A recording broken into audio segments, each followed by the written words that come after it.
Bueno, Nazaret, bienvenida al podcast. Muchas gracias por estar aquí de nuevo. Eres Bueno, la un segunda invitada que placer. repite. ¿Es verdad? Sí. Así que, bueno, también gracias por escribir el libro, Neurociencia del Cuerpo, que ya has visto que lo tengo muy Lo trabajado. tienes machacado, Lo sí. tengo muy trabajado. Y me ayuda un montón a entender no solo el cerebro, sino también lo importante que es el cuerpo, la respiración, el corazón, que ahora hablaremos de todo eso. Y te quiero dar las gracias por haberlo escrito también. Bueno, un Muy placer. bonito. Si nos puedes contar por qué se llama neurociencia del cuerpo, porque yo siempre he pensado que la neurociencia tenía que ver solo con el cerebro, y cómo el organismo esculpe el cerebro. ¿Por qué? Pues porque bueno, la neurociencia ahora está viviendo esta revolución. Siempre, pues la neurociencia un poco consideramos que nace, tal y como la conocemos, con Ramón y Cajal. Esto es 1900 y poco, ¿no? Entonces estudiamos solo cómo es el cerebro, cómo son las neuronas, cómo funciona el cerebro, es decir, su dinámica, cómo está involucrado, qué hace cuando hacemos una cosa, cuando hacemos otra.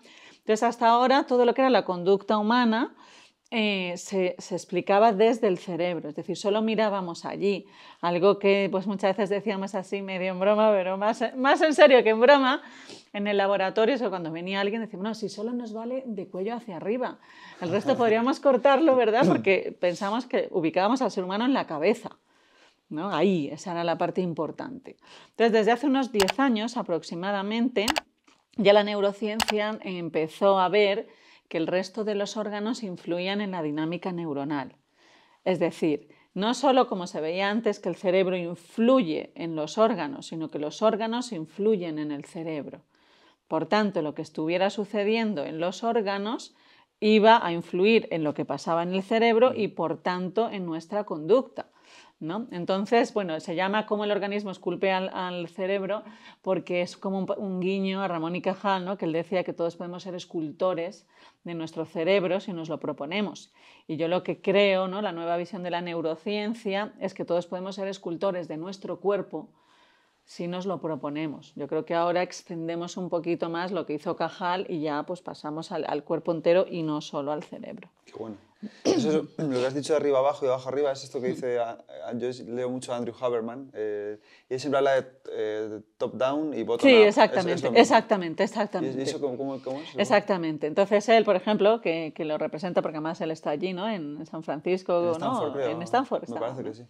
Y allí, pues claro, son eso. Bueno, pues antes se consideraba, ¿no? Pues las cosas que van de abajo hacia arriba. El cuerpo tiene carreteras, ¿no? Las vías nerviosas y la electricidad se transmite por carreteras en el cuerpo, no va por donde quiere. Entonces, hay 3 veces más carreteras de abajo hacia arriba que de arriba hacia abajo. Entonces, la influencia en lo que sucede desde abajo, no solo en el cuerpo, sino en el cerebro. Pues el cerebro está el tronco, están las zonas profundas del cerebro y luego está la corteza. Entonces ahí también se habla de lo que va desde abajo hacia arriba. ¿Por qué? Porque las partes de abajo del cerebro tratan información que es no consciente. Entonces, de lo que es no consciente, ¿cómo influye a lo que es consciente? ¿No? Entonces eso, bottom up, ¿no? Eso es el modelo. Pero ya hace poco también empezó a reforzarse la idea de top down, desde arriba hacia abajo. Cómo lo consciente puede reorganizar, influir en las partes subcorticales, por tanto, no conscientes, y luego ya también hacia abajo en el cuerpo.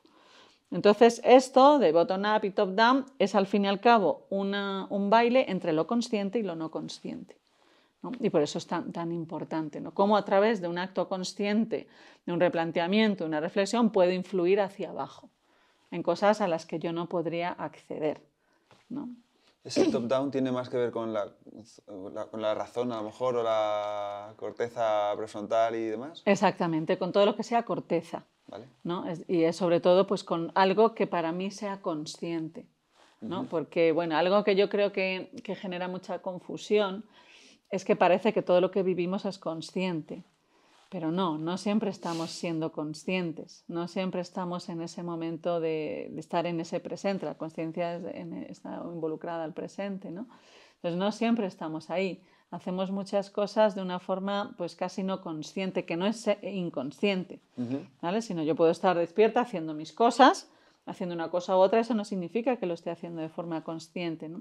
Popularmente se dice hacerlo en piloto automático. Entonces, le estás haciéndolo, pero no estás consciente en ello. Entonces, por ejemplo, hay un estudio que nos dice que aproximadamente la mitad del tiempo estamos en ese estado de no estar consciente, que repito que no es estar inconsciente, ¿no?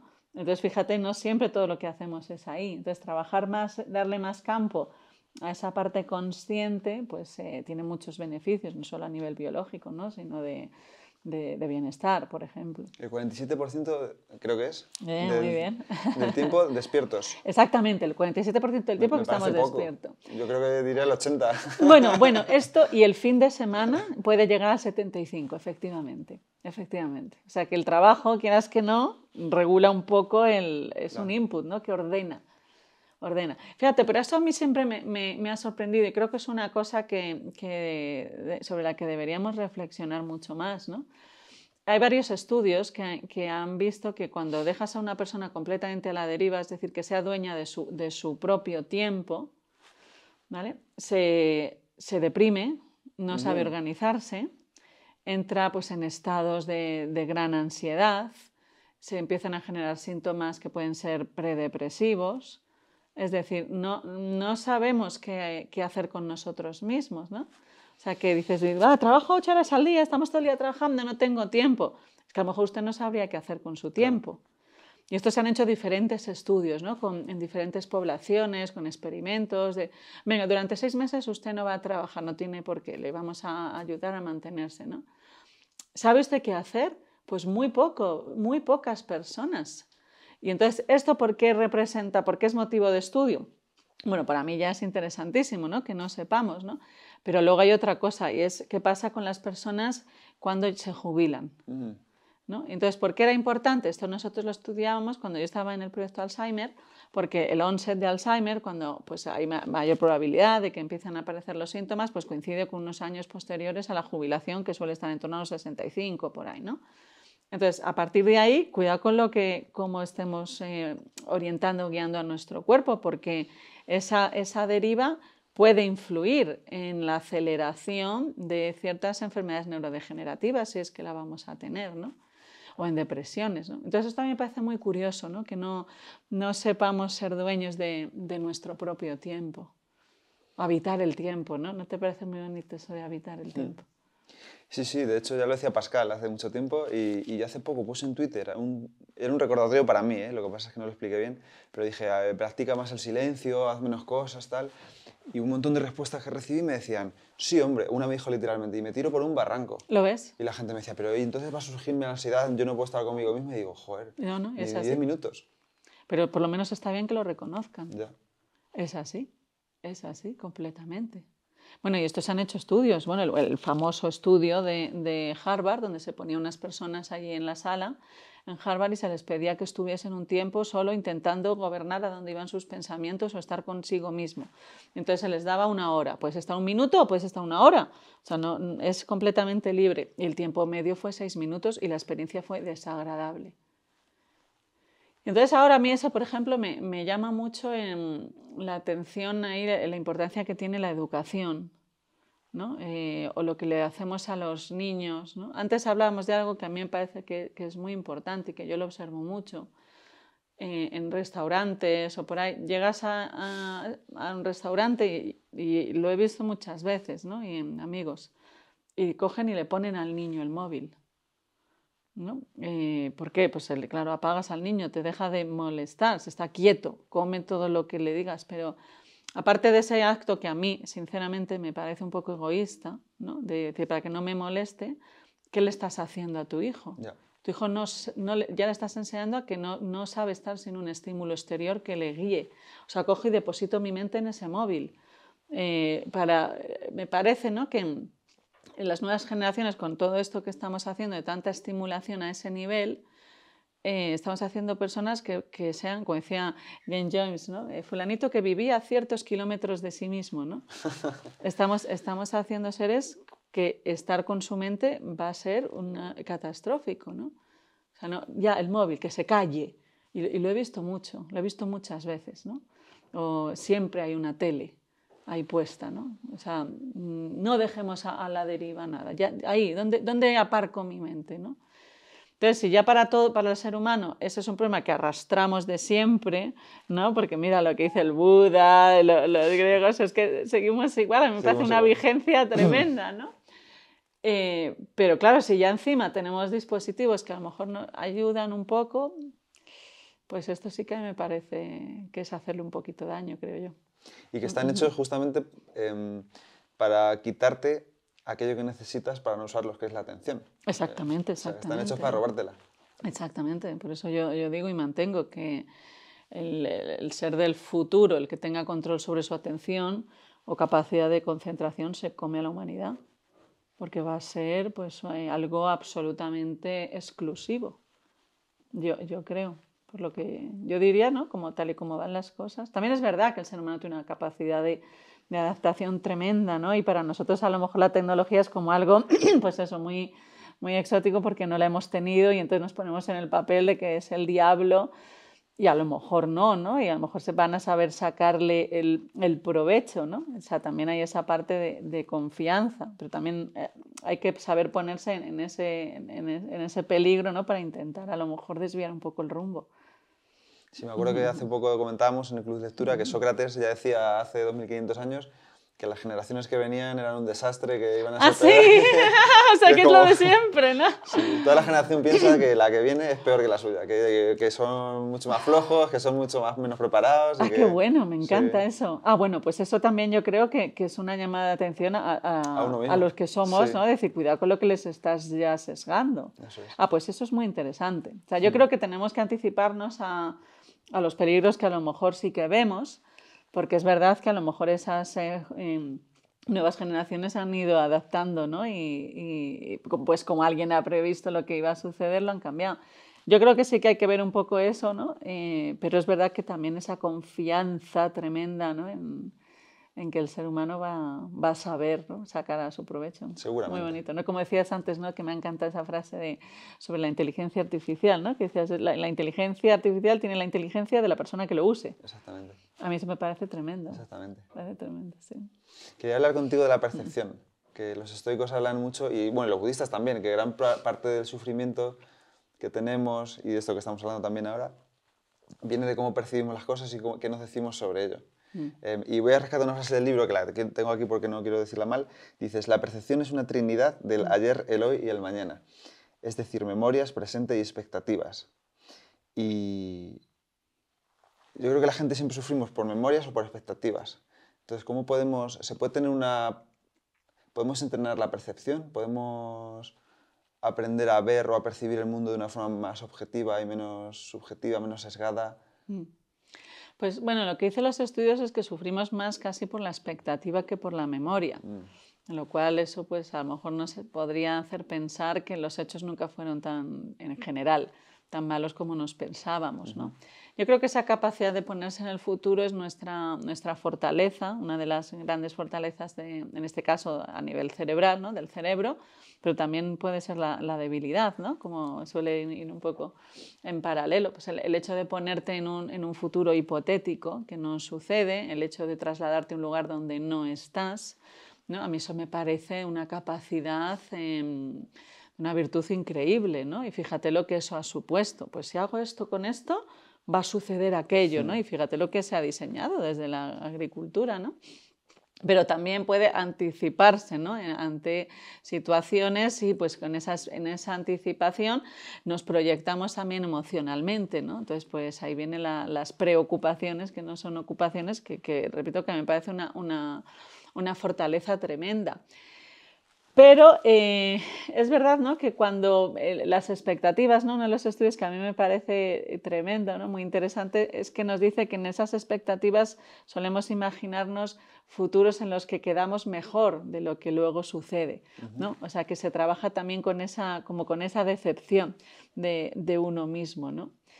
Y yo ahí creo, bueno, que o sea, el hecho de volver a restarle esa importancia a ese futuro hipotético. Pero fíjate que una de las teorías principales de la neurociencia es que el cerebro siempre se basa o sea, su actividad siempre está guiada por intentar predecir lo que va a suceder, ¿no? Y esto es muy importante porque el cerebro pensamos que todo lo hace de forma instantánea, pero el cerebro pues tiene que ir preparando la actuación que va a suceder. Todo se prepara antes, ¿no? Incluso se han medido esos potenciales preparatorios. Para preparar lo que voy a hacer he tenido que estimar una probabilidad de lo que va a suceder, que todavía no sé lo que es porque no ha sucedido, ¿no? Entonces, elige entre todas las opciones el que sea más probable. Por tanto, cuando nosotros estamos percibiendo algo, sea lo que sea, mi cerebro ya está anticipándose a lo que tú vayas a poder hacer, a lo que representa este contexto, es decir, tira de memoria para saber que estás hablando con esto, no puedes hablar en este lenguaje, tienes que hablar en otro lenguaje, no te puedes poner a bailar, no te puedes poner a dormir en el sofá, todo eso porque pues vale, tiene un contexto y una memoria para intentar adaptarse a lo que es coherente a estas situaciones, pero siempre intentando predecir lo que pueda ir sucediendo. O sea, entonces siempre vamos con un paso delante, como caminar, con un pie delante y otro detrás. Entonces el presente, a mí eso del presente absoluto yo creo que no existiría, porque, por ejemplo, la observación al momento presente es un momento de percepción del momento presente. Entonces mi atención, mi conciencia está en este momento presente, pero está apoyándose en el pasado intentando predecir el futuro. O sea, que siempre vivimos ahí en esa complejidad, que es la que me parece que es interesante. Olvidar completamente el pasado para mí no sería posible desde un punto de vista de la percepción, y olvidar que va a haber un futuro tampoco. Otra cosa es que tu atención la intentemos ya en el momento. Luego, viendo un poco al día a día, ¿no? Lo que pues, nos puede ayudar un poco más es el ser consciente de cuántas veces tenemos esos pensamientos de un futuro hipotético. Y la mente pues, muchas veces se nos va constantemente allí, ¿no? Sobre todo cuando hay un problema. Entonces eso sí que se ha visto, ¿no? Que por ejemplo intentar inhibir ese pensamiento recurrente que yo tengo lo fija. Va a suceder no sé qué y va a suceder tal. Pues no quiero pensar, no pienses en eso, no pienses en eso, eso lo fija, ¿no? Entonces abrirse a esa experiencia de, vale, pues estoy constantemente yéndome a ese futuro. Entonces observar ese acto, esa pretensión de ir constantemente al futuro, relaja esa obsesión. Luego intentar, pues obviamente, ser consciente de ello y relajarlo, ¿no? Entonces ahí sí, en ese sentido, ¿no? Pues ahí nos ayuda mucho no estar constantemente en esa obsesión. Decía Pablo Dors que no solo hay que ser consciente de cuánto nos despistamos, sino en qué. Ah, claro, completamente, que da muchísima información. Claro, claro. Que te da una información. Bueno, mira, fíjate, a mí una cosa que a mí me ayudó mucho, ¿no? Pues ya sabes que yo utilizo la neurociencia para intentar conocerme a mí, ¿no? El hecho de observar el contenido de los pensamientos, el contenido de las palabras que surgen, pues te das cuenta que, bueno, que es lo que dice la literatura, pero que uno en sí mismo no puede ver, o en mí sucedía, que gran parte de ese contenido de pensamientos o de palabras, de oraciones que surgen, de diálogos que surgen, gran parte del contenido es inútil. No sé, o sea, no tiene una relevancia, no está asociado a algo que va a suceder después o algo que me preocupa. Te das cuenta de la cantidad, lo que Reichler llamaba ese ruido de fondo. O sea, ¿y qué dice la neurociencia en ese sentido? Pues que cuando nosotros, pues imagínate, estamos haciendo ese acto de observación de los propios pensamientos, por ejemplo, y entonces hay un brotar que se dice, ¿no?, que es un poco aleatorio.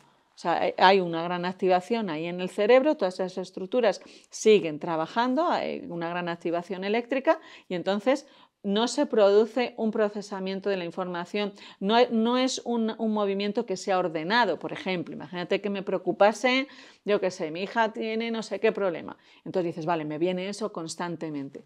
Vale, eso es un pensamiento ordenado que está relacionado a algo que en ese momento yo tendría presente porque, bueno, pues es una preocupación importante. Vale, entonces, mira, pues me viene constantemente eso. Vale, pero el resto de cosas que surgen son no ordenadas. Es decir, porque es como algo, una caja, imagínate que la estuvieses moviendo así, agitadamente, entonces salen cosas, ¿no? Entonces, otra cosa es que yo lo mueva con un cierto orden. Entonces, ¿por qué esto a mí me valió al ver la estructura matemática de ese desorden? Porque te das cuenta de que todos esos pensamientos y cosas que surgen, y sensaciones, y palabras, y narraciones, tienen un carácter involuntario.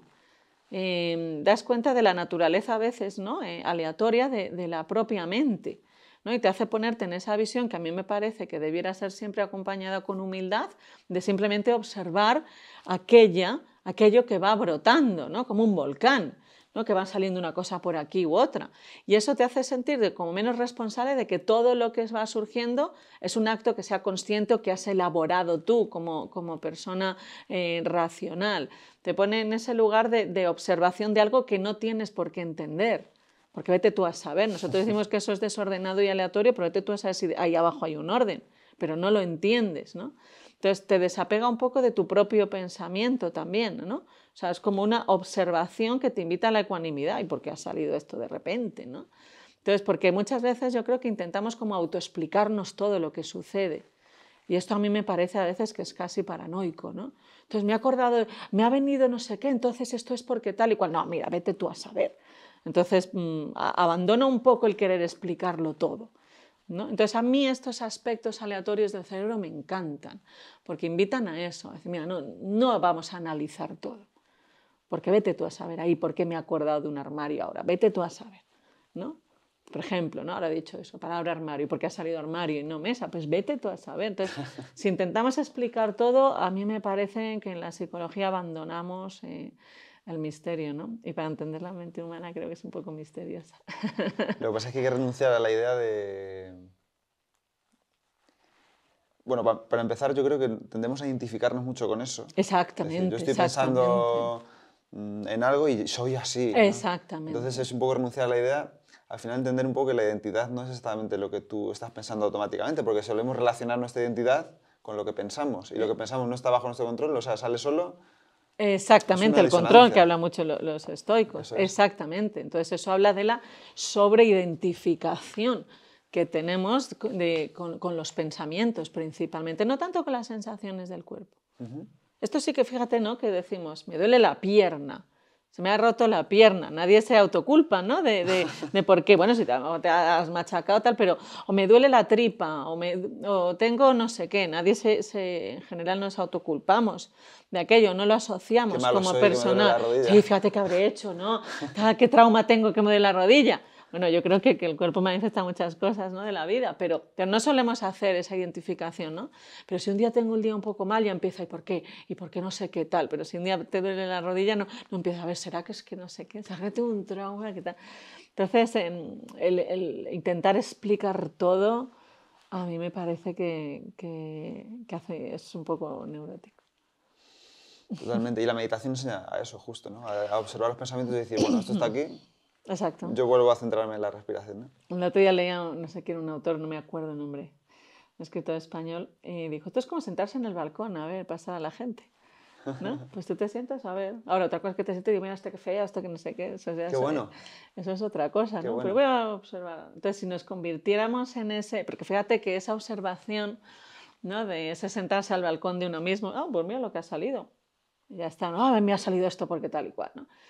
Entonces, eso está pues, muy relacionado con esa ecuanimidad, ¿no? Con ese no juzgar tanto, ¿no? Y eso para mí está relacionado al final con el aprender a escuchar. Que esto es algo que yo observo mucho, ¿no? Cuando hablas con alguien, que no solemos escuchar tanto, ¿no? O sea, es una observación de a ver qué digo, a ver qué cuadra, a ver si no. No sé, esa observación de voy realmente a escucharle, ¿no? Esto yo creo que teníamos que entrenarlo un poco más, ¿no? ¿Cómo? Aprender. Pues yo creo que a través de uno mismo, ¿no? Ese escucharse sin juzgar, ¿no? Todo lo que vaya pasando, ¿no?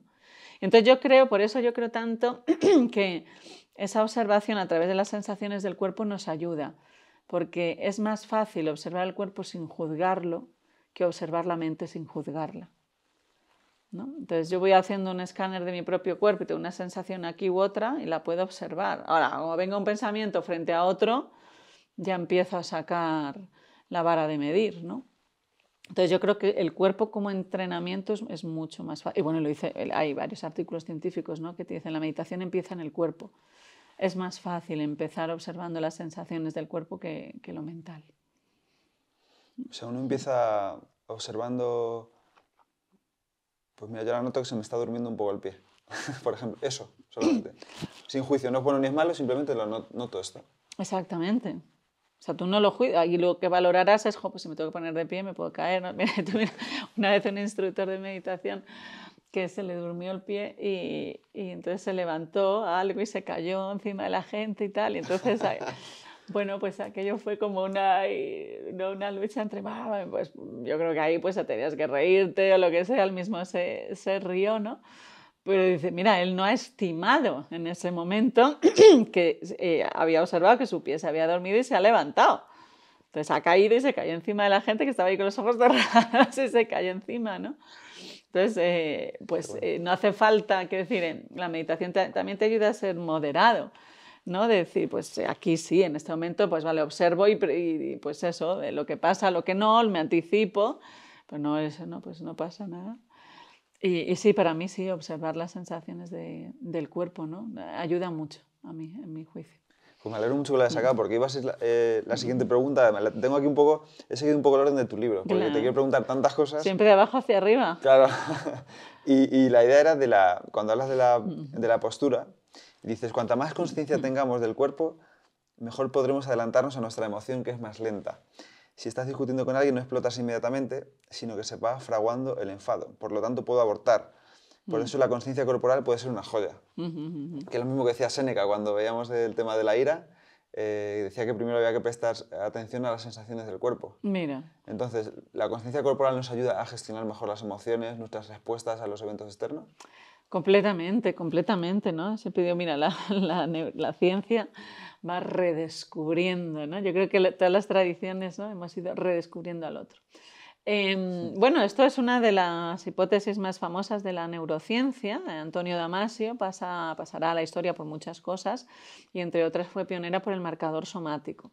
Él ya pues en los años 80, creo, pues empezó a hacer con sus experimentos, muy famoso la tarea de Iowa, pues él con sus experimentos lo que llegó es una conclusión de que las sensaciones del propio cuerpo nos permiten anticiparnos a lo que esté sucediendo.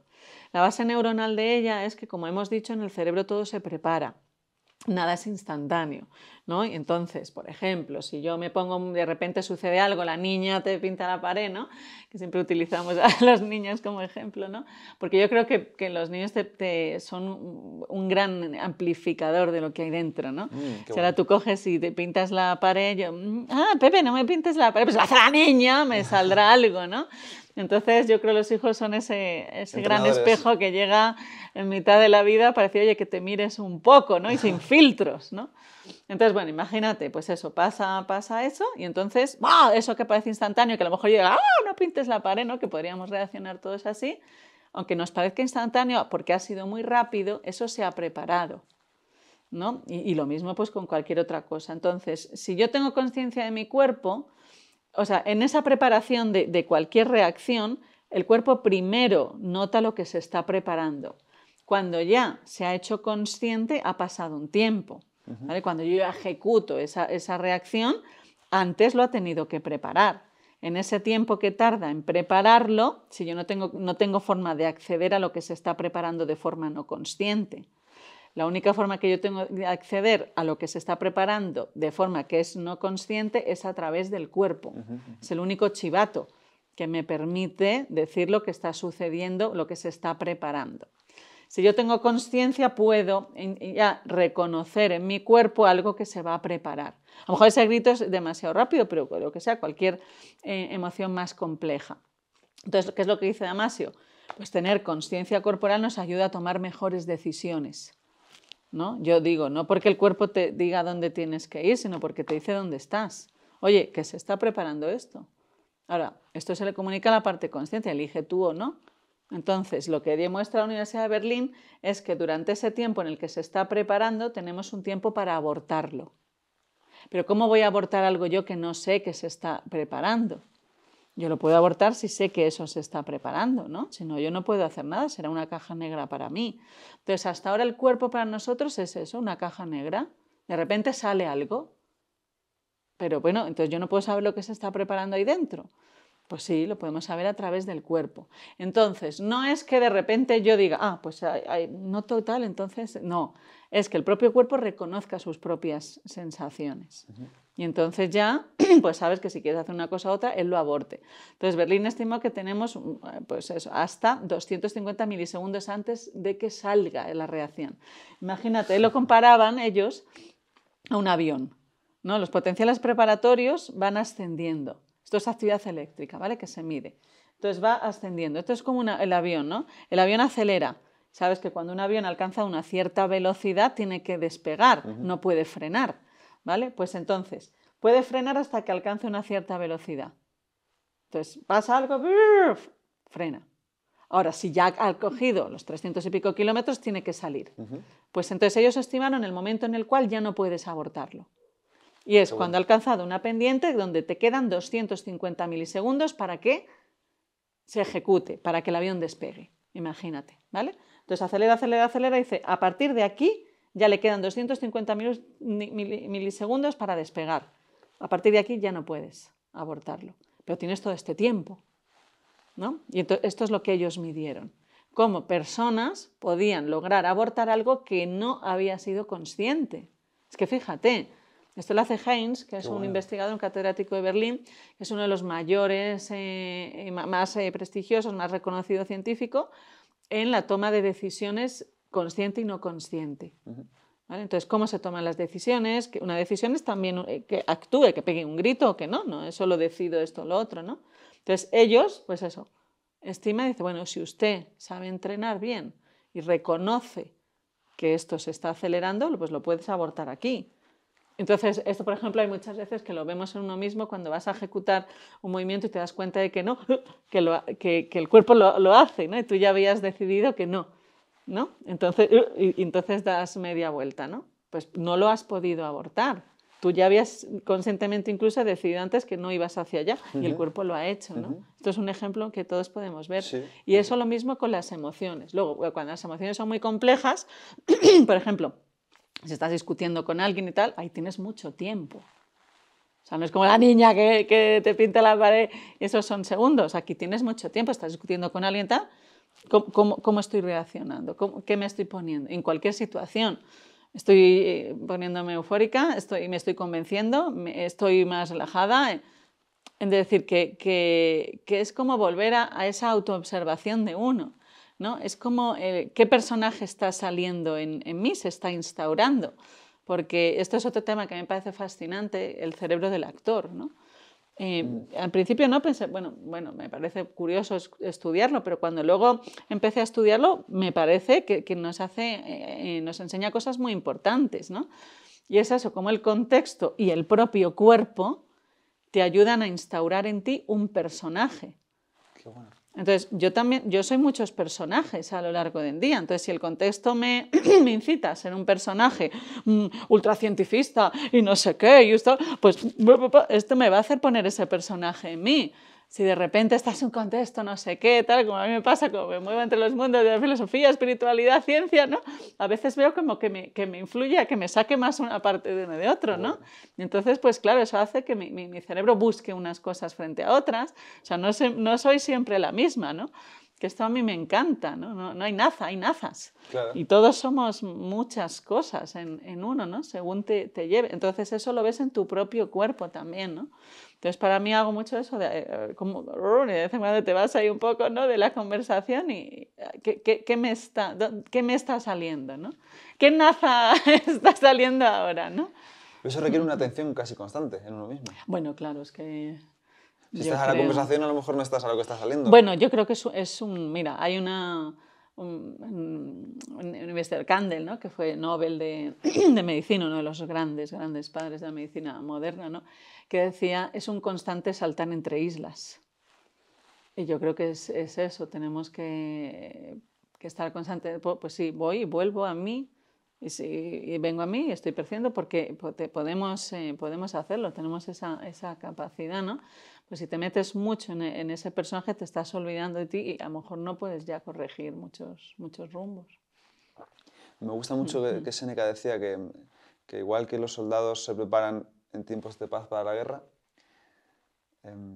¿cómo nos preparamos? O sea, me gusta pensar, digo, la meditación en tiempos de paz, cuando estás tú solo en una habitación, te puede ayudar a prepararte para esos tiempos de guerra, que puede ser cuando tu hija te saca de quicio, cuando estás en una conversación que ves que se está yendo hacia la política o hacia lo que sea. Prepararse en tiempos de paz, meditando, por ejemplo, ayuda a que en esos momentos estemos más atentos a... Muy buena. Sí, yo creo que entre otras cosas, ¿no? Pues, diríamos, como no aprendes a navegar un día de tormenta, ¿no? Claro, Creo que ahí pues lo más seguro es que te ahogues, ¿no? Como mucho. Entonces, sí, yo creo que es mucho más fácil, ¿no? Aprender a conocerse cuando pues hay más o menos calma, que aún así uno ve, ¿no? Que el claro. agua sigue fluctuando. Es más fácil aprender a navegar ahí en la propia mente que en situaciones que son muy complejas. Muchas veces cuando nosotros en laboratorio medíamos cómo va cambiando el cerebro cuando una persona empieza a meditar, ¿no? Desde que no ha hecho nunca nada hasta pues se va acompañando en ese proceso, ¿no? Para ver cómo cambia el cuerpo.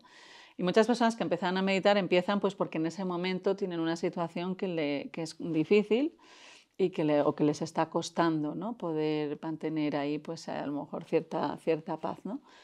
Entonces, eso tiene, por una parte, pues esa desventaja de que tiene esa dificultad de ponerte a conocer tu mente en un momento en que la mente está un poco más turbulenta, Ujú. pero también tiene una increíble ventaja y es que te hace estar más motivado, ¿no? Porque lo necesito, ¿no? Es muy diferente al patrón de la persona que viene, pues porque le han dicho que meditar está bien, por curiosidad, porque se prestan a un experimento, que fantástico, pero no hay esa motivación tan fuerte, ¿no?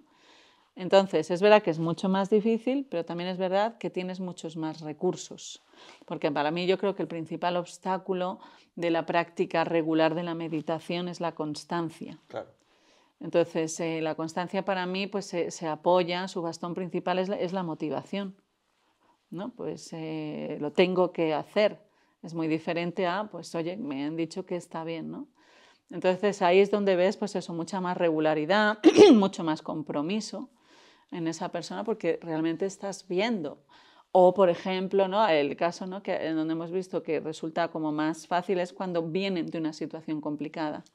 Entonces, en ese momento no están en esa situación que es tan compleja, ¿no? En ese momento, pero han visto la boca al lobo, ¿no? Entonces, la motivación la tienen fuerte, ¿no?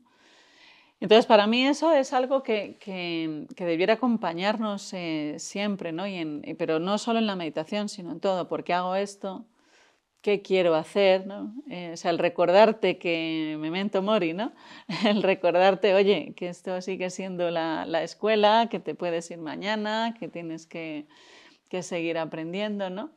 Porque me parece que si no, pues tenemos esas grandes inspiraciones, esas megafrases que escuchas por ahí, tal, y te embriagan y luego el resto es resaca. Claro.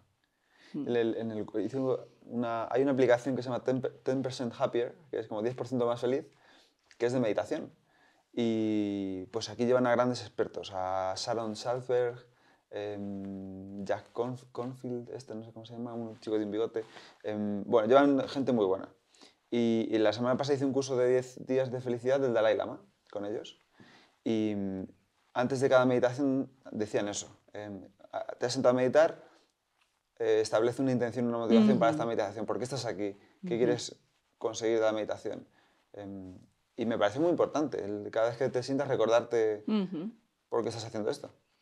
Sí, y recordarte todo, ¿no? ¿Qué quiero seguir siendo? ¿Cómo quiero seguir siendo? De vez en cuando, ¿no? De forma muy presente, yo diría que debería ser un ritual casi de cada mañana, porque es muy diferente cuando te sientas a practicar, cuando tienes presente esa motivación, que cuando pues es un poco casi una rutina, ¿no? Pero para Claro, eso hay que entender el porqué, ¿no? Es, pues eso, si no lo tenemos porque dices, lo necesito en este momento, ¿por qué me siento? Entonces eso, el entender de verdad, o sea, dices, esa motivación viene de una comprensión, esa comprensión viene para mí de una observación de uno mismo.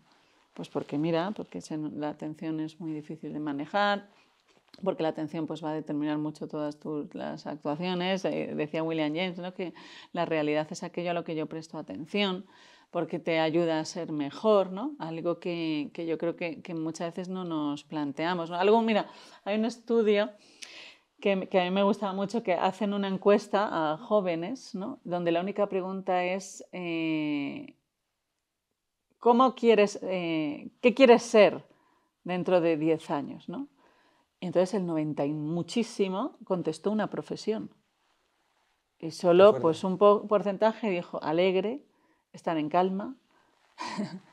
Y entonces, fíjate, esa obsesión nos identificamos excesivamente con la profesión, con lo que hacemos, con lo que... Y entonces, pero también viene mucho de nuestra educación, ¿no? Yo siempre digo que yo soy un ejemplo de las bondades y de las pobrezas del sistema educativo, ¿no? Yo he estudiado todo lo que he querido, me han mandado a cursos donde yo no he tenido que pagar nada, a Estados Unidos me ha pagado formación, yo he tenido becas, ¿verdad? Todas las del mundo, he estudiado mucho, todo lo que he querido, me han dejado estudiarlo, ¿no? Y entonces, al acumular muchos títulos, yo sé hacer cosas muy raras, ¿no? Y entonces yo sé resolver una ecuación muy compleja, pero en 26 años de formación que yo he tenido, a mí nunca nadie me ha enseñado nada de qué hacer con mis emociones, de qué pasa cuando me enfado, de cómo funciona cuando tengo ansiedad. Nadie se le ha ocurrido preguntarme cómo te gustaría ser, pero me han preguntado 5.000 veces cómo va a ser tu línea científica en los próximos 5 años. Te lo preguntan cuando pides un contrato, ¿no?, de investigación. Pues voy a conseguir esto, luego quiero ser la directora de no sé qué, luego quiero otra... O sea, la trayectoria profesional era muy evidente y me han enseñado a dirigirla. Pues bueno, tienes que ser doctora y después no sé qué, tal. Pero, ¿quiere usted ser mejor? Eso nunca nadie me ha preguntado si yo quería ser mejor. Ni siquiera era una pregunta que me han hecho, sobre la que me hayan hecho pensar, ¿no? Y entonces esto, pues claro, el 90 y tantos % de la población, pues pensamos en qué vamos a ser, ¿no? Pero no en tanto en, pues eso, en ese crecimiento que yo creo que los griegos, pues fíjate, ¿no?, como lo resaltaban. En tu día a día no se te tiene que olvidar que tú tienes que ir siendo escultor de tu propia escultura, ¿no?, que decía Plotino. O sea, ¿cómo hacer que seas mejor? Y entonces esto yo pues me lo empiezo a plantear con 28 años cuando estaba en Londres. Pero por aquel entonces yo ya sabía manejar una máquina que está basada en superconductividad cuántica. Y entonces dije, oye, pues no sé yo si esto funciona, ¿En qué momento ¿no? fue eso? ¿En qué momento? Yo estaba ¿Te trabajando en pasó algo Londres, en concreto el King's College. o fue gradual? Bueno, yo creo que fue eso, como la gota que colma el vaso. Yo había estado en el Max Planck en Alemania con uno de los neurocientíficos más importantes del mundo, que es Wolf Singer. Era como, voy a trabajar con Singer, ¿no? Era como tal. Luego pasó al King's College, que era también una universidad muy buena, ¿no? Y entonces un momento en que me planteo si estos son los que más saben del mundo del cerebro y yo no aprendo nada de mí. Y entonces fue como un poco estrellarme contra un muro, porque decía, si estos ya son los que más saben y no me enseñan a ese otro nivel, entonces ¿quién me enseña a mí? ¿No? Es decir, yo creo que en nuestra sociedad hemos sustituido al sabio por el genio. Qué bueno. Y estos tipos eran increíbles, lo que saben. O sea, pues eso, son de los mejores neurocientíficos, luego pues iba pues, a universidades muy prestigiosas. O sea, pues bueno, yo no soy prestigiosa en absoluto, pero estos personajes alrededor, ¿no?, estos son los que más saben, ¿no? Entonces decía, pero sin embargo, estos aportan mucha información al mundo y han hecho una evolución en la medicina tremenda, hay que agradecer, es un trabajo fascinante, conocemos el cerebro a detalles, o sea, es increíble, lo admiro y lo respeto y sigo metida en el mundo científico, pero dice, ¿y entonces quién me enseña a mí lo otro, no? Entonces, ¿por qué me tengo que ir yo a otros sitios? Entonces, en ese momento que yo vivía en Londres, iba al centro tibetano de Londres. Y entonces allí, aquellas personas que no sabrían nada de anatomía, de todo, de física, de medicina, que para mí era como lo máximo absolutamente, ¿no?, pues me decían, hablaban de cosas que eran dudas que estaban en mí, ¿no? Pues a eso, hablaban de eso, de esa naturaleza divagante de la mente, ¿no? Entonces, esto a mí me suena. Pero Dani, yo le sé localizar en el cerebro dónde está exactamente. El tipo no tenía ni idea de dónde está el cerebro en el cuerpo, le daba igual, pero me decía cosas que tal, ¿no? Entonces, a partir de ahí yo empecé a pensar, ¿y por qué no se unen? Porque lo que me está diciendo este hombre de la naturaleza divagante de la mente, que los tibetanos lo explican como que es la mente del mono, ¿no? Exactamente, la mente del mono. Una jaula de monos a los que les ha picado un escorpión, ¿no? Y entonces aquello era como, sí, me veo. Y entonces digo, vale, pero si pudiéramos decir eso con palabras de neuroanatomía y de electricidad, O sea, a mí me resultaría como, es que ya sería como muy completo.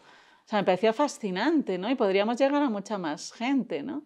Y entonces, a partir de ahí, yo en ese momento estaba en el King College, dejé la investigación durante 2 años y entonces, como me había enfadado soberanamente con la neurociencia, ¿no? Y pasé un poco de rechazo, ¿no? Porque decía, sí, sí, mucho artículo, todo muy analítico, muy matemático, muy tal, pero a mí no me enseña nada. Entonces tenía un enfado completamente, ¿no? Y entonces, a partir de ahí, ya me vuelvo a Madrid, porque no, ya había dejado la universidad, y entonces me dediqué a repasar yo la neurociencia desde el punto de vista de cómo yo puedo aprender cosas de la neurociencia para mí. Hasta entonces había neurociencia de localizar las cosas en el cerebro, de muchas matemáticas, que era más mi parte, ¿no? Y entonces sabía hacer cosas, pero no sabía extraer. Entonces yo a partir de ahí dije que empezaba a destilar el aceite esencial de la ciencia, que hasta ahora era solo ahí, en bruto, ¿no?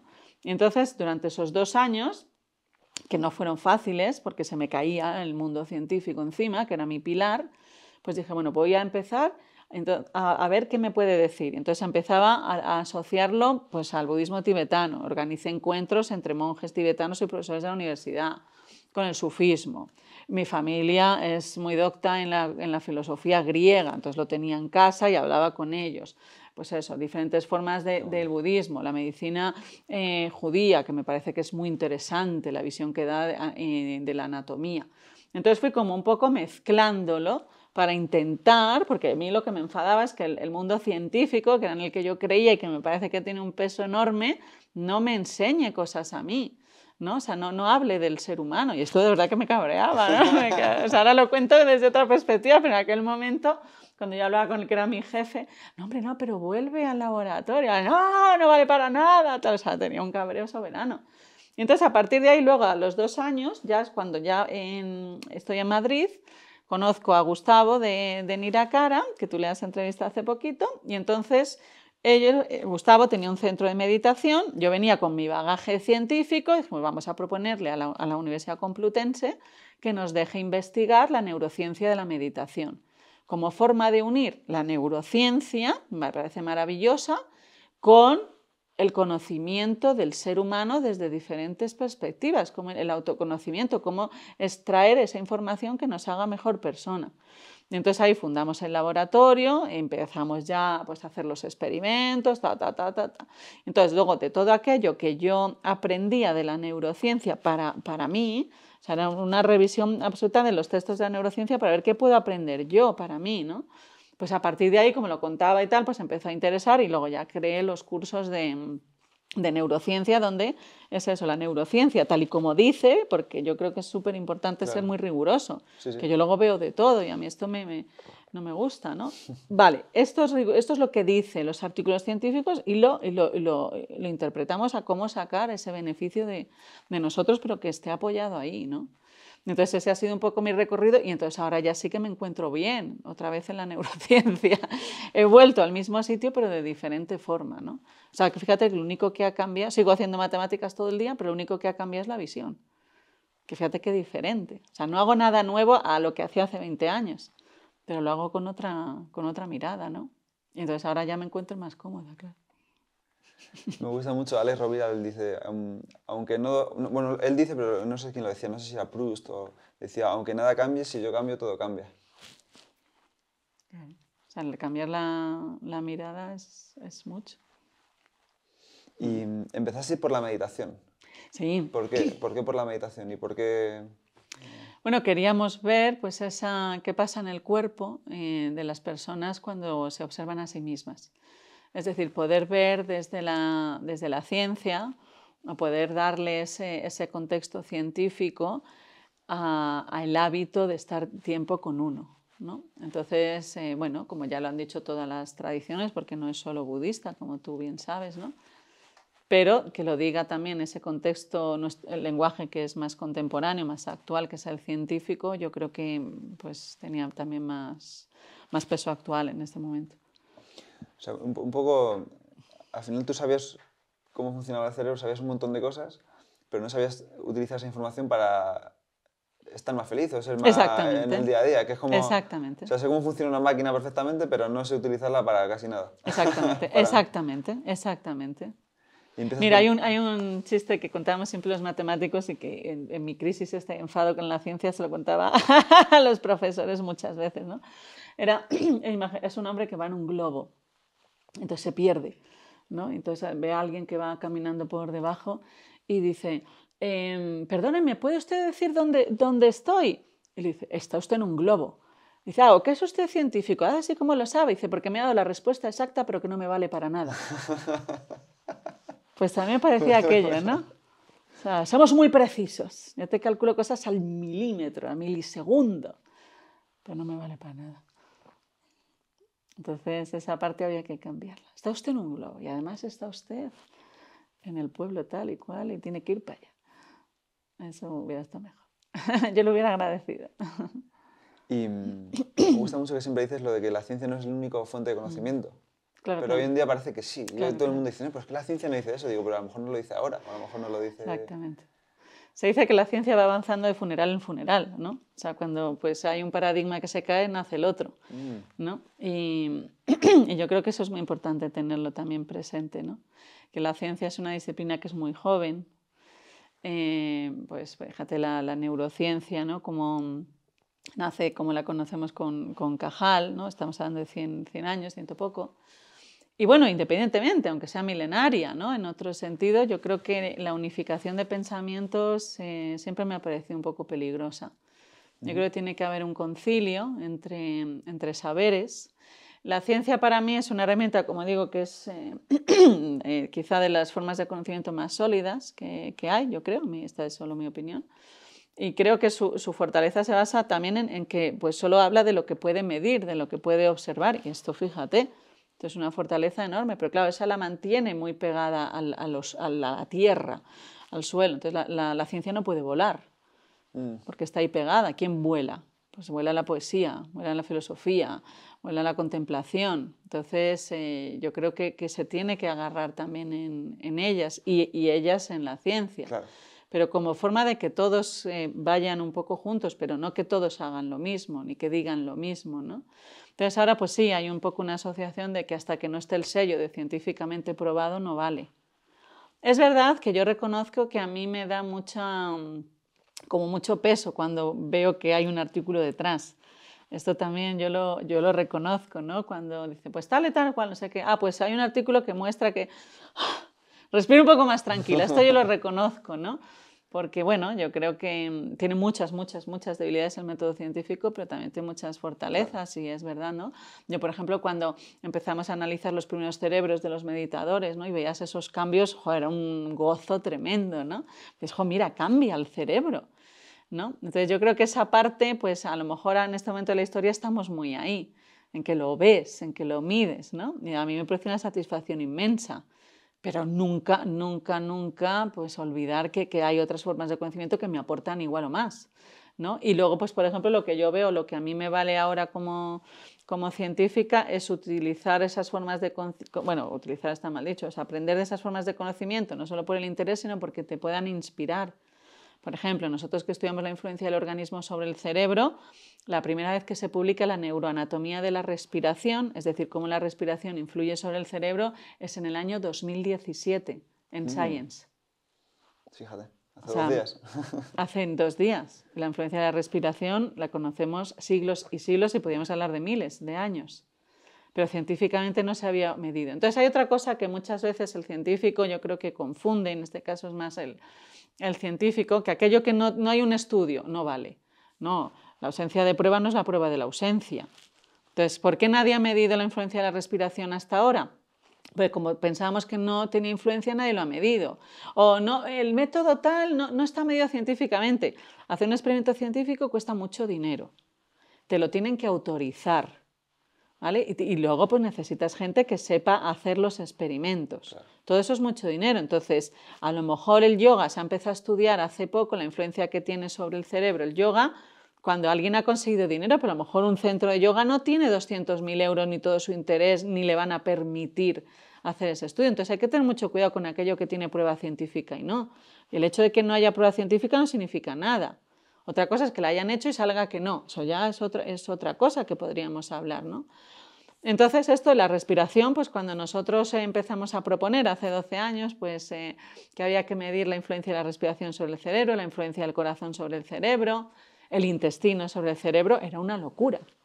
Y pues nosotros en su momento, ¿no? Hace 12 años, que no es tanto, oímos, sois unos hippies, pseudocientíficos, recibimos cartas de asociaciones asociadas al ministerio y dentro de la facultad, donde se os pedía que la universidad se justificase de por qué se estudiaba la meditación dentro de la universidad, porque eso era pseudociencia. Esto yo lo he vivido, en mí. O sea, nosotros hemos tenido que abrir puertas que no te puedes imaginar. Estábamos con 3 frentes. La neurociencia de la meditación, que no era muy tal.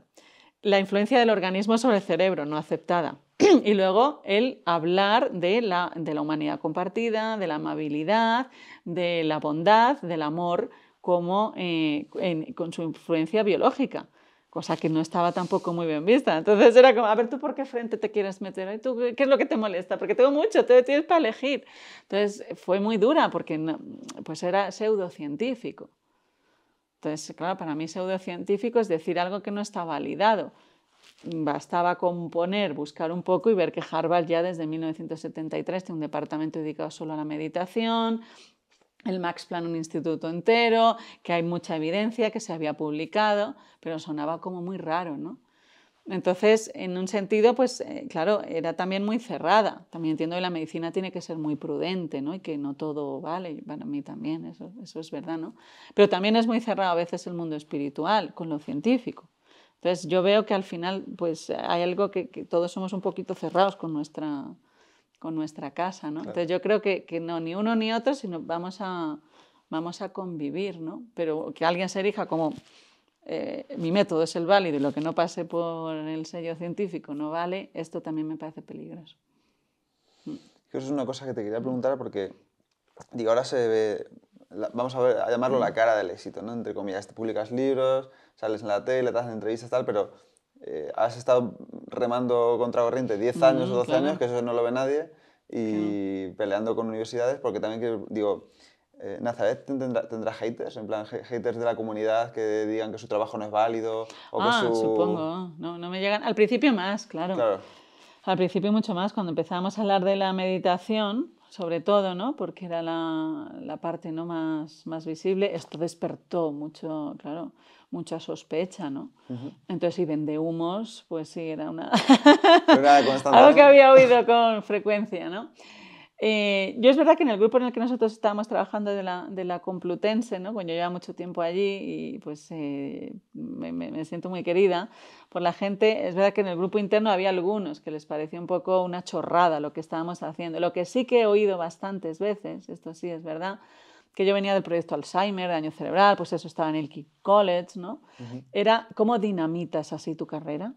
Claro. Eso sí que lo he oído mucho dentro del mundo científico. ¿Cómo dinamitas así? ¿Cómo dinamitas así tu carrera y tu prestigio? Pues bueno, yo publicaba bastante, tenía un currículum que bueno, pues no era tal, pero estaba bien, ¿no? Y estaban proyectos como muy gordos y pues eso en el Max Planck y tal y cual, ¿no? Y entonces de repente pues dejo eso para pues dar esta perspectiva que a mí me parecía mucho más humanista de la neurociencia y la neurociencia de la meditación. Y entonces, claro, era un desprestigio. O sea, estaba dinamitando, cargándome mi carrera científica, ¿no? Y entonces esto sí que lo oí mucho. Esto sí. Y entonces, pero eso no se ha visto, eso no tiene peso, eso no te lleva a ningún lado, vas a meter la religión otra vez en la academia. Esto sí que lo oí mucho, ¿no? Entonces es verdad que sí, fueron muchos años a contracorriente. Luego, pues eso, es decir, el primer trabajo que yo hice fue sobre la influencia del corazón sobre el cerebro. Entonces, hasta en ese momento, el corazón era un artefacto, no influía en el cerebro. Entonces, ahí también oí, es una locura, pero ¿cómo haces eso? Pero eso no tiene ningún sentido. Esto era muy frecuente, eso sí. Es verdad eso, que el grupo, el núcleo, y en particular el profesor Fernando Maeztu siempre apoyó mucho, aunque le sonaba a lo mejor al principio de él un poco todo raro, porque no estaba metido en ello. Entonces, ahí yo agradecí muchísimo el apoyo que él nos dio. Si no, no hubiéramos podido. O sea, si él no nos hubiese dejado. Entonces ahí yo siempre valoré que aún no estando metido ni comprendiéndolo, pues apostó por decir, bueno, pues vale, confío en vosotros. Luego, una estrategia que yo creo que nos ayudó mucho es que organizamos dentro de la Complutense un congreso invitando a figuras internacionales muy prestigiosas de la neurociencia de meditación. Entonces hicimos un grandísimo esfuerzo, pues también a nivel económico y de todo, personal, para que esas personas viniesen al laboratorio de Madrid. Entonces teníamos a Sara Lazar de la Universidad de Harvard. Entonces la universidad aquí no podía decir nada. Viene una catedrática de Harvard. Si me estás diciendo que una catedrática de Harvard no hace cosas científicas, apaga y vámonos. Claro. Entonces vino, dio sus conferencias aquí, nos apoyó. Ole Jensen, que es una figura reconocidísima en neurociencia, pues también le pedimos y tal, y vino. Todo eso nosotros ahí, placa, trayéndonos a la gente. ¿Vale? Vino el de la Universidad de Israel igual, y vinieron aquí Judson Brewer de Boston. O sea, todo grandes universidades, gente muy prestigiosa que venía invitados por nosotros y hospedados por la Complutense. Entonces aquí ya no podías decir que ese campo no era científico, porque te estoy trayendo a Harvard aquí. Y entonces a partir de ahí eso supuso un antes y un después, ¿no? Ese respaldo. Qué bien. Me interesa mucho saber, cuando empezáis a investigar por aquí y tal, ¿qué prácticas incorporaste en tu día a día? Que te ayudaban, que tú veas, porque al final es una cosa y dices, vale, yo he estado estudiando el cerebro tantos años, la carrera, ahora estoy empezando a investigar cómo me puede venir esto a mí mejor para mi propia vida. ¿Qué empiezas a hacer en el día a día que tú empiezas a percibir que efectivamente te va ayudando en el día a día? Pues a mí me ayudó mucho, porque luego, fíjate, coincidió otra cosa, que es que en medio de esa batalla, ¿no?, de abrir ese campo, yo me quedo embarazada. Entonces estábamos como ahí a tope, luchando por eso, y yo decidí, ¿no?, pues parar, ¿no? La prioridad era vivir el embarazo y estar con la niña. Entonces eso también pues, fue un reto a ese nivel, ¿no? Ralentizó mucho, mucho todo. Cuando ya nace la niña y tal, pues claro, viene pues el que no duermes, el cansancio, toda esa otra parte, ¿no?, de la maternidad. Entonces ahí me ayudó mucho las técnicas de respiración. En aquel momento ya habíamos hecho todos los experimentos, estábamos viendo la influencia de la respiración sobre el cerebro, y en concreto viendo la influencia que tiene ralentizar la respiración. Entonces eso, yo pues eso lo analizaba, el experimento fue complejísimo, ¿no?, porque unos ingenieros tuvieron que diseñar unos dispositivos que medían la presión del aire en ambas fosas 1000 veces por segundo simultáneamente, con el mismo paso de tiempo, con cerebro, corazón. O sea, era tremendo, ¿no? Entonces yo, pues como siempre, yo analizo todo eso y yo digo, bueno, a mí esto de qué me vale. Entonces aprendí muchas técnicas de respiración. Pues eso, para relajarte, para dormir mejor, para sincronizar más el corazón con mi propia hija. Entonces, esto es lo que yo sí que veía el impacto inmediato en mi vida. Inmediato. En esas técnicas sí, aprendes unas técnicas de respiración que tuve la suerte que me enseñaron, y vale, lo aprendes tal, en unos días que coges un poco el truquillo, era increíble la diferencia. Esto yo sí que lo digo que, ¡buah! ¿Puedes explicar un poco qué consiste? Por ejemplo, una de las que yo aprendí, ¿no?, la niña se despertaba muchas veces por la noche, pero era muy bebé, claro, obviamente, ¿no? Entonces, una de las cosas es que yo me despertaba y luego no me podía volver a dormir, o ya me despertaba 20 veces, y pues mira, la anticipación que hablábamos antes, mañana voy a estar agotada, ¿no? Pues esto era algo así, y era tremendo. Entonces te dormías sabiendo que te van a despertar en unos minutos, pues no te duermes, ¿no? Entonces, bueno, aunque tengo unos minutos, y entonces hacía como unas técnicas de respiración siempre nasal, una respiración que fuese suave, nada de respiraciones profundas, sino que fuese como muy suave, donde vas regulando la forma en la que, cuando nosotros inspiramos, empezamos a coger aire. Entonces, al principio lo cojo con mucha aceleración, es más rápida la entrada de aire, llega un momento en que empiezo a bajar la entrada de aire. ¿Vale? Esto hace la curva así, este es el pico donde es la máxima aceleración de entrada del aire, luego empieza a bajar.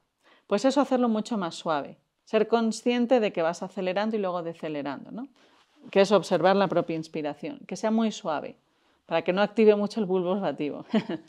Es muy suave. Luego una pequeña apnea, y luego lo que era importante en este caso es que el tiempo que tardas en exhalar fuera también muy suave y muy lento, casi plano, ¿vale? Y entonces vas ralentizando. Entonces, por ejemplo, el tiempo en el que tomo el aire, la entrada, por ejemplo, cuentas hasta 3. Pero no es que hagas 1, 2, 3, sino cuento 3. Y la expiración, tiene que ser 6. Cuando estás un rato allí, subes a 4, 8. Estás un rato, 5, 10, todo lo más que puedas. Y entonces, solo el hecho de estar observando tu respiración, por ejemplo, que yo observaba ahí, que luego lo hacía mucho a lo largo del día, es una cosa que yo había visto en la literatura, porque a mí me pasaba, era que te quejas mucho. Estoy agotada, estoy agotada. Más si se lo reprochas al padre, mejor. ¿Qué tal has dormido bien? Porque yo nada. ¿No? Yo observaba que te sale. Y entonces algo que, por ejemplo, a mí me ayuda mucho es cuando lo ves en los artículos, en los libros y tal, ver que a otros también le pasa, ¿no? Pues te parece, no es que dices, vale, pues mal de muchos, ¿no? Consuelo de tontos, no, sino que ves que es algo que ha salido. Como decíamos antes, es algo que ha sido espontáneo, yo no he decidido, ¿no? Entonces dices, jo, mira lo que se ha activado ahora, mira lo que ha brotado. Pues me ponía en esa situación de ya no identificarme yo de, jo, cuánto me quejaba de quejarme, fíjate, ¿no? Entonces, pues ya te pone en otra posición. Ah, vale, surge aquí esa queja, ¿no? Pues en cuanto surgía esa especie de victimismo, estoy agotada, no puedo más, es que no tengo tiempo para nada, ¿no? Que bueno, pues surge, a mí me surgía. Pues volver un poco ahí a las sensaciones del cuerpo y sobre todo a la respiración y sobre todo al tiempo de la exhalación, que sea más prolongada. ¿Por qué? Porque la queja está muy asociada a una actividad de la amígdala. La amígdala, cuando da salud, después de dar a luz, la amígdala crece. ¿Vale? Bueno. Esto ya te lo aviso. Esto me lo tengo que... sí, me Entonces, claro, eres más vulnerable. Tienes más amígdala, ¿no? Y antes del parto también, ¿no? Y yo creo que antes del parto también. Bueno, el cerebro y embarazo es una cosa espectacular. Bueno, entonces, vas haciendo eso, ¿no? Vale, entonces eso, la amígdala crece. Entonces, para que la amígdala se relaje, lo que es más importante es el tiempo que estás exhalando, soltar el aire. ¿Vale? Esto la puede activar. Yo lo que necesito es bajarla un poco. Eso es simpático, parasimpático, ¿no? Sí, también, pero claro, aquí ya estamos en cerebro más vale. Que nada. Entonces, que esa exhalación sea muy suave y prolongada y que la termines. O sea, no, es decir, exhalo, suelto todo el aire que tenga. No, lo que normalmente hacemos es que cojo aire y todavía no lo he cogido, ya lo estoy soltando. Y cuando todavía no lo he soltado, ya estoy cogiendo. Hacemos respiraciones interrumpidas. Entonces, vale. ¿Cómo bajo a la amígdala? Exhalando, pero muy suave. Y siendo consciente del proceso de exhalación. Si es por la nariz, tengo más sensaciones. ¿Vale? O sea, inhalar y exhalar por la nariz. Vale. Porque la exhalación, el impacto que tiene sobre el cerebro sucede igual por la boca. Vale. Pero me es más fácil contener mi atención si es por la nariz, porque tengo más sensaciones. Vale. ¿Vale? Entonces, eso, como técnica, de vez en cuando, primero doy cuenta de que estoy en ese estado otra vez, quejándome de todo y no sé qué, ya dar cuenta es mucho, y luego voy a hacer algo, ¿no? Y entonces ese algo para mí pasaba por la respiración, absolutamente. Porque en ese momento ponerme a hacer un análisis, una valoración del pensamiento, o sea, el pensamiento es mucho más difícil, mucho más difícil. Entonces, a mí me ayudó mucho ahí. Técnicas de respiración. Y luego, por ejemplo, cuando yo la tenía encima, ¿no? Que esto sucedía mucho, pues cuando yo la tenía encima también esa respiración. Y entonces esto le induce a ella otra respiración, ¿no? Entonces, hay un fenómeno que sucede, que es la sincronización entre corazones madre e hijo. Esa sincronización es mayor cuando la respiración es lenta. ¿Vale? Entonces eso también lo hacía, ¿no? Entonces, a mí sí, la respiración me ayuda una barbaridad. Y escucho que siempre estamos buscando como fórmulas mágicas y siempre estamos buscando como una receta, una fórmula. Y la respiración la tenemos siempre a nuestra disposición y no sabemos respirar. Y la puedes hacer en cualquier sitio.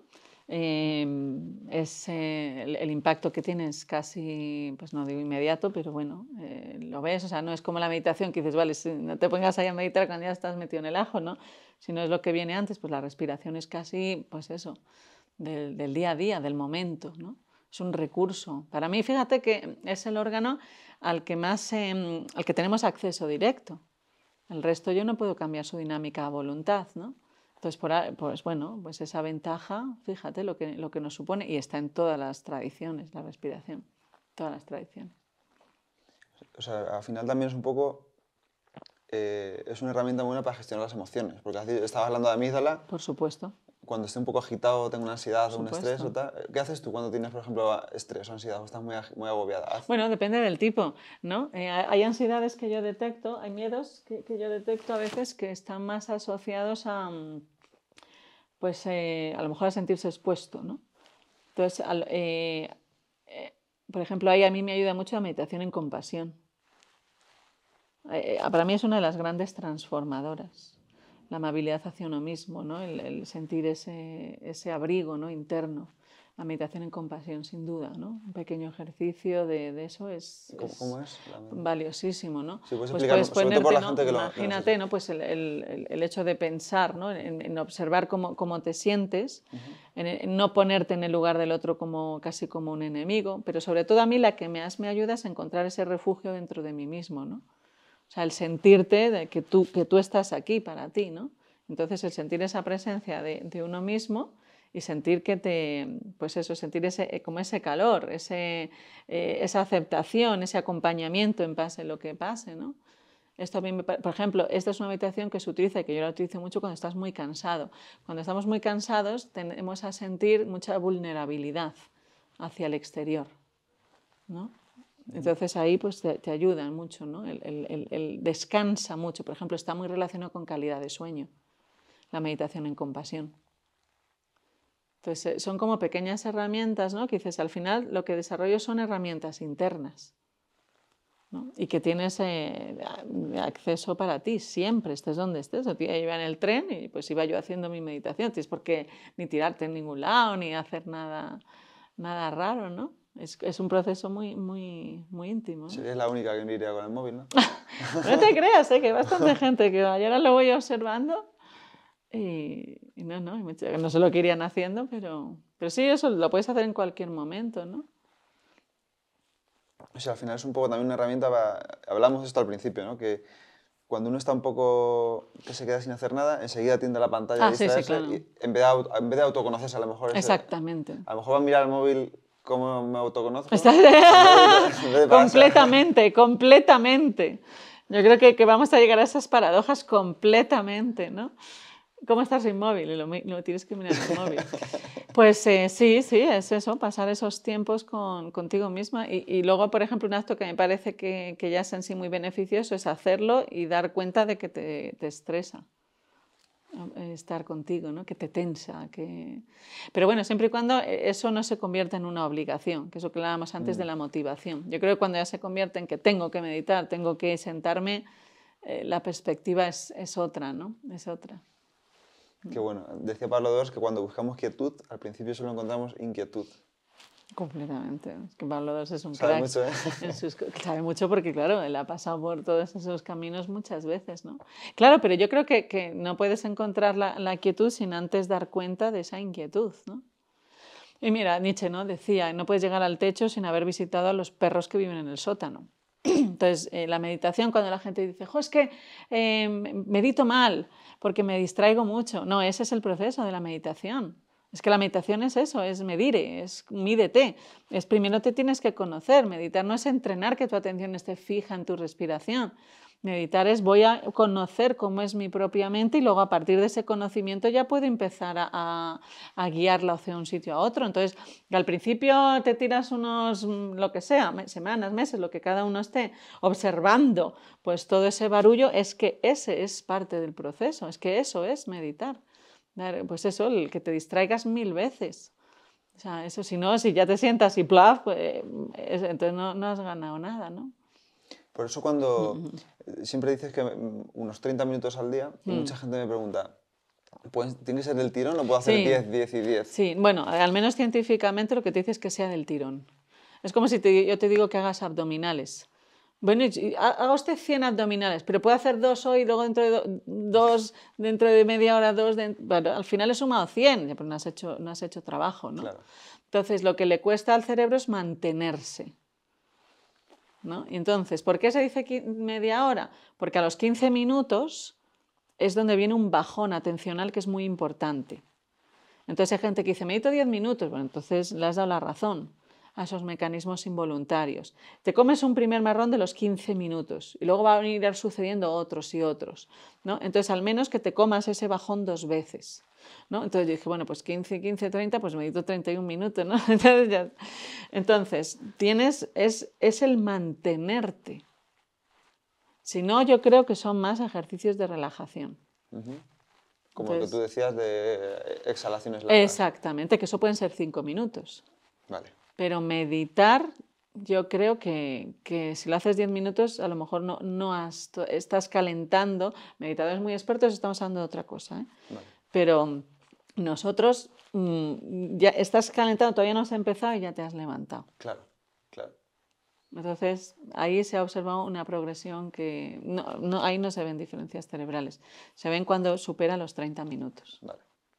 Pues me viene bien, porque me lo pregunta mucha gente y yo también me lo preguntaba. Por último, el último bloque de la entrevista, que tampoco quiero quitarte mucho más tiempo, me gustó mucho en el libro la parte de la variabilidad de la frecuencia cardíaca, que te he preguntado mucho por esto en privado, ahora hablamos. ¿Qué es esto? Variabilidad VFC, yo me lo he aprendido. ¿Qué es y por qué es tan importante? Pues mira, algo que es muy sencillo es medir la frecuencia cardíaca, ¿vale? El número de latidos que hay por minuto. Esto lo podemos medir en cualquier, coges un minuto, 60, 70, lo que sea, ¿no? Esto es el número de latidos por minuto. Ahora bien, en un minuto dices, vale, late 60 veces, imagínate, ¿no? O 70. Lo puede hacer como un reloj completamente rítmico. Un reloj, el tiempo entre movimientos es siempre exactamente igual, es completamente periódico. Se dice, es una precisión de un reloj. Eso es rítmico. Nuestro corazón, aunque parezca que es rítmico, no lo es como un reloj, evidentemente, ¿no? Entonces, hay veces que se adelanta un poquito, el pulso se atrasa un poquito. Dice 60 veces por minuto, pues ya está, 1 al minuto, ¿no? Pues pum, pum, pum, no. Pues a veces un poquito más, a veces un poquito menos. A veces es cada segundo y a veces es un segundo, a veces es 1,1, a veces es 0,9, pero el promedio es 1. La variabilidad de la frecuencia cardíaca es cómo de variable es la frecuencia cardíaca. ¿Vale? Entonces, un reloj tendría variabilidad 0, no es variable, siempre hará 1 al segundo. ¿Vale? Entonces, nuestro corazón, pues eso es variable. Entonces, cuanta más variabilidad tenga el pulso cardíaco, sin llegar obviamente a niveles que sean patológicos, ese baile que hace, cuanto más variabilidad cardíaca está más relacionado a procesos cognitivos y emocionales.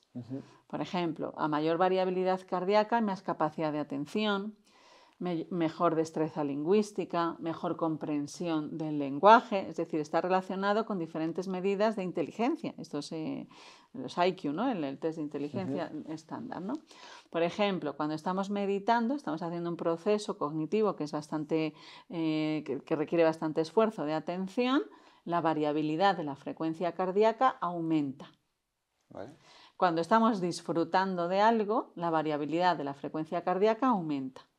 Si yo ahora me enfado, la variabilidad de la frecuencia cardíaca disminuye. ¿Vale? Si yo estoy así distraída y con esa mente a la deriva que decíamos antes, la jaula del mono, la variabilidad de la frecuencia cardíaca disminuye. Entonces, hay un poco, pues es como muy, pues podría, ¿no?, esquematizar muy fácilmente, más variabilidad cardíaca, aumento de la variabilidad cardíaca, mejor, ¿no? Entonces, se buscan muchas técnicas de cómo aumentar la variabilidad de la frecuencia cardíaca. Una de ellas es a través de la meditación. Entonces, en esa variabilidad de la frecuencia cardíaca hay muchos mecanismos. Dices, vale, ¿y por qué ahora lo atrasa un poquito? ¿Por qué lo retrasa? ¿No? Pues ahí habla de su conexión con cerebro.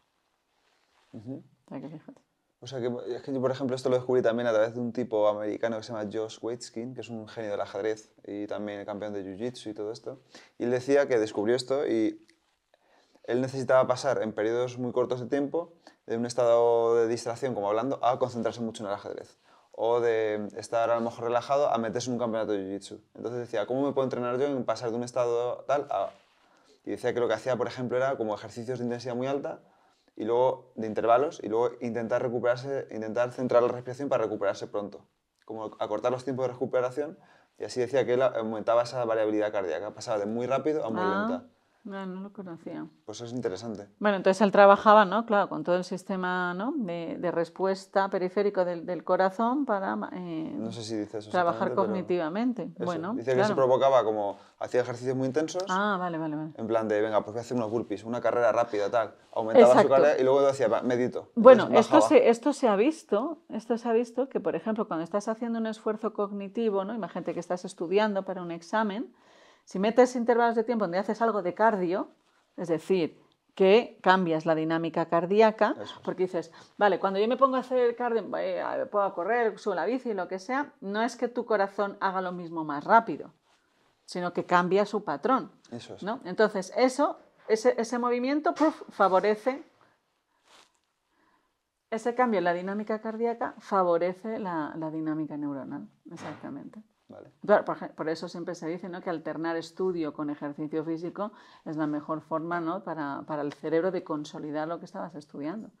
Que eso es otra cosa que podemos hacer, otro apunte, ¿no? al mundo de la educación, que sea tan estática. ¿no? Que tener pues, a nuestros niños o a nosotros, ¿no? ¿Te acuerdas que íbamos al cole 8 horas ahí sentado? Ya. Esto yo creo que también podríamos actualizarlo un poquito. Vale.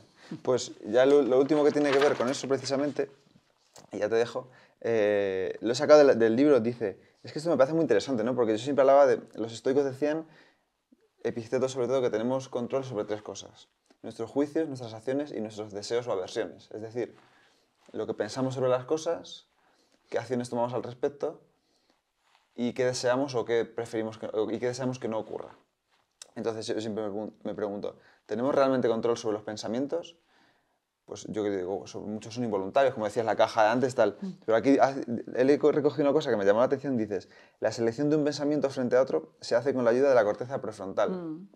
Una alta variabilidad de la frecuencia cardíaca supone un mayor control voluntario de la emoción y una variabilidad de la frecuencia cardíaca baja está asociada con una pérdida de la actividad prefrontal y por tanto tenemos una mayor reactividad emocional. O sea, si nuestra variabilidad cardíaca es alta, tenemos más control sobre o mejor gestión de las emociones y los pensamientos que si es baja. Exactamente.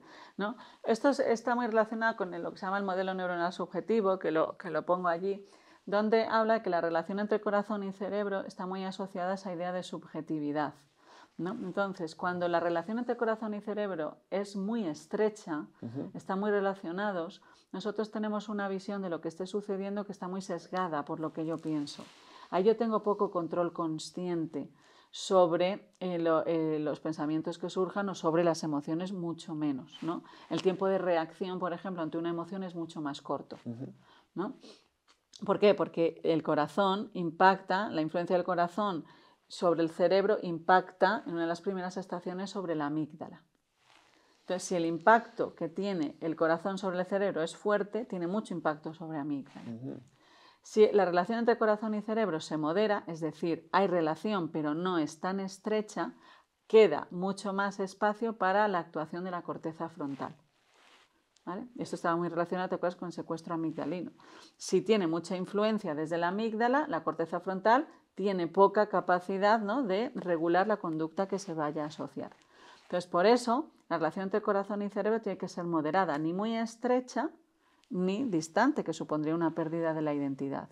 Una de las formas de regular, de afinar esa relación entre corazón y cerebro, que sea moderada, es el ejercicio físico.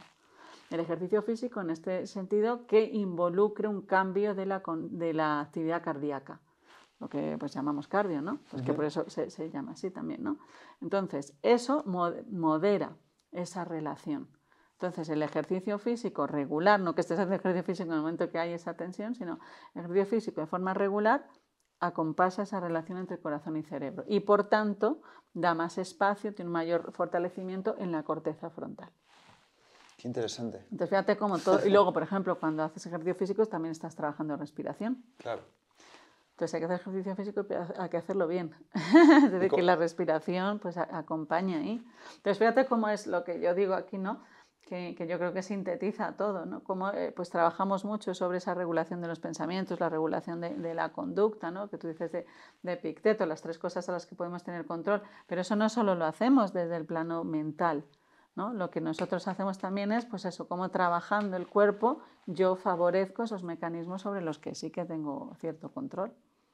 Qué bueno. Tenemos que añadirle al mundo griego el mundo visceral. Bueno, Es Aristóteles, ya sabes que él era cardiocentrista y un gran defensor de la biología, Galeno, Hipócrates. O sea, yo creo que lo que nos ha llegado a nosotros ha sido un poco esa parte más mental, más racional, más intelectual de su sabiduría, porque lo vemos con los ojos nuestros. O sea, interpretamos siempre a estas personas desde el ser humano que somos ahora. Pero ahora con esta nueva visión, es decir, empiezas a releer, ¿no? Y pues yo que estoy mucho en Aristóteles, pues estás viendo cosas, ¿no? que ya decimos porque lo ves con esa otra mirada, ¿no? Y es volver pues también a lo orgánico, a lo visceral, como pues lo visceral tiene un papel que tenemos que recuperar, que es ese papel simbólico, ¿no? Dentro de nuestra psicología. ¿Cuánto sabían los antiguos? Un poquillo. Ya para terminar, hemos hablado de Cajal, de esculpir el cerebro, de lo que el organismo. ¿Cómo esculpes tú tu cerebro? ¿Qué haces en el día a día? Así que digas, esto no que tengas que hacer, sino que más o menos digas, esto lo hago porque aunque sea con que me encuentre mal, que no tenga ganas, me va a venir bien y me va... Bueno, a mí el conocimiento siempre me ha aportado mucha paz. En momentos que han sido más complejos o que pues hay algo que quiero trabajar, que siempre hay algo, ¿no? En lo que tienes que trabajar, a mí me ayuda mucho estudiar. Me ayuda mucho, pero estudiar muchas fuentes, ¿no? Ver un poco lo que tú dices, cómo lo veían otros. Me ayuda mucho a otras visiones completamente diferentes. Me gusta mucho el pensamiento simbólico, lo mitológico. Soy una ultra enamorada de la obra de Joseph Campbell, ¿no? Porque creo que tener ese conocimiento, ¿no? Ese simbólico y el lenguaje que nosotros estamos desarrollando ahora, que es más el científico, el mundo académico, ¿no? Pues estudiar esa parte, ¿no? Cuando yo estudio, por ejemplo, la psicología, de lo que nos pueda ir sucediendo, estudiarlo desde nuestro bagaje y de repente algo, ¿no? Ahí tan simbólicos como ¡pau! Para mí es lo que te hace incorporarlo dentro, ¿no? Entonces yo creo que, pues como decíamos antes, ¿no? Los niños de hoy en día estudian una cantidad de cosas increíbles, muchísimo. Nosotros hemos estudiado muchas cosas, ¿no? Mucha información. Pero creo que a lo mejor habría que sacrificar un poco de toda esa información de las batallas de no sé qué. ¿Te acuerdas? No tienes que aprender los Reyes Católicos, el no sé qué. Maravilloso, ¿no? Pero a lo mejor sacrificaría un poco y metería algo más del conocimiento de que han dicho todas las tradiciones sobre la mente humana. Pues yo creo que es una información que yo hubiera agradecido tener antes, ¿no? No a los 45 años que voy indagando, ¿no? Al menos si tienes algo de eso, hay algo se te queda ahí, ¿no? Yo eso lo metería. Eso me gusta mucho, porque dice Michel de Montaigne en los ensayos, dice, en vez de saber qué día lucharon Escipión y Aníbal, más nos valdría conocer sus costumbres. ¡Ah, qué bonito! Sí, ¡Qué muy bonito! bueno. Él habla de la educación de los niños en uno de sus ensayos y dice que deberían enseñarse a vivir como ellos en vez de en qué día, en qué sitio pelearon y quién ganó, quién perdió. Pero completamente, completamente. Pero es una información que encima no te involucras porque, claro, cuántas fechas y guerras constantemente, ¿no? Completamente, igual que la filosofía, hablábamos antes, ¿no? Yo me acuerdo cuando yo estudiaba, ¿no? Estudiábamos filosofía en el instituto, aquello me parecía, yo lo estudiaba, pero yo era muy empollona, y me lo estudiaba, pero no comprendía casi nada, ¿no? Y no me acuerdo, o de lo que me acuerdo era como, no entiendo, y ahora lo veo cuando lo estudio con sed propia, es muy diferente, es muy diferente. Entonces, el sistema educativo tiene que cambiar muchísimo. Tiene que cambiar. Hablamos antes de una universidad que no vamos a nombrar, pero eso sí que era estoicismo. Estudiar ahí. Bueno, oye, a lo mejor implícitamente están desarrollando, ¿no? Es como, ¿no? ¿Quién era? Diógenes, ¿no? Que se abrazaba una escultura y decía, estoy entrenando la pasividad, ¿no? Practicando el rechazo. Practicando el rechazo, pues a lo mejor nos están enseñando. Eso me ha recordado, yo cuando me saqué un título de buceo y ponía en la primera página ponía el conocimiento sustituye el miedo por información. Que al final es decir, bueno, cuando tú te metes en el agua no sabes qué tienes que hacer, pero si sabes para qué funciona cada cosa, pues en vez de entrar en pánico dices, tengo que apretar aquí. Claro, completamente. Pues eso, me pongo nerviosa, me enfado, pues mira, me está pasando esto, lo otro. Todo sería... Mira, yo siempre cuento, ¿no? Que yo aprendí lo que era el secuestro amigdalino cuando tenía 26 años o algo así, ¿no? Que ya estaba yo estudiando el doctorado. Estaba en el Hospital de la Paz, allí en la Facultad de Medicina, y aprendí aquello y dije, O sea, esto lo aprendo yo a mis 28 años. Ya. No hay gente que lo aprende a los 60. Bueno, pues mira, vamos mejor. Entonces me pareció como, madre mía. Ya, ya. Sin embargo, como decíamos antes, sé hacer ecuaciones muy raras. Creo que, pues bueno, también es verdad que es un conocimiento que si uno pues se va proporcionando a sí mismo, también es verdad que lo hace de otra forma, ¿no?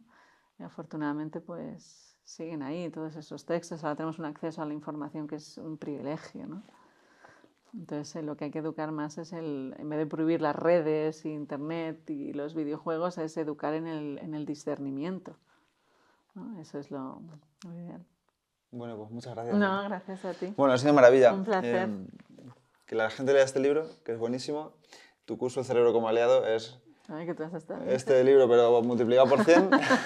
Así que esto me ha gustado mucho porque en una conferencia que diste en el Museo del Prado, que fue donde nos conocimos, decías que cada vez que tú te notabas de alguna forma agitada o tal, te preguntabas, ¿qué está pasando en mi cerebro? Y así tú eras capaz de... entonces este libro y tu curso es muy bueno para entender qué está pasando en el cerebro y tomar acción.